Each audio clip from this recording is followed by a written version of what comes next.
നോമ്പ് അടുത്ത റമളാൻ വരുന്നതിന്റെ മുമ്പ് ഖലാ വീട്ടിയിട്ടില്ലേ? എന്നാൽ ഒരു ദിവസത്തിന് പകരം ഒരു മുദ്ദു കൊടുക്കണം.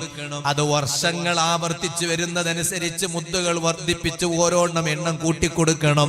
ഒരു റമളാൻ കഴിഞ്ഞിട്ട് അടുത്ത റമളാൻ വരുന്നതിന് മുമ്പ് ഖലാ വീട്ടാനുള്ള എല്ലാ സൗകര്യങ്ങളും ഉണ്ടായിട്ടും ചെറിയ ചെറിയ ശാരീരിക അസ്വസ്ഥത മുന്നിൽ വെച്ചിട്ട് ഖലാ വീട്ടാതെ അടുത്ത റമളാൻ വരെ പിന്തിപ്പിച്ച് കേവലം മുദ്ദു കൊടുത്തിട്ട് പരിഹരിക്കപ്പെടുമെന്ന് പറയുമ്പോ പണ്ഡിതന്മാര് പറയാണ്, ഉമ്മാ മുദ്ദു കൊടുത്തത് കൊണ്ട് മാത്രമായില്ല, ഖലാ വീട്ടലോട് കൂടെയാണ് മുദ്ദു കൊടുക്കേണ്ടത്. നിങ്ങൾ കുറെ കാലം ഇങ്ങനെ മുദ്ദു കൊടുത്തു, ഖലാ വീട്ടാതെ ഇപ്പോഴും നോമ്പ് ബാക്കിയാണ്, എന്നാൽ നിങ്ങൾ കുറ്റക്കാരിയാണ് കേട്ടോ, നിങ്ങൾ തെറ്റ് ചെയ്തവരാണ് കേട്ടോ.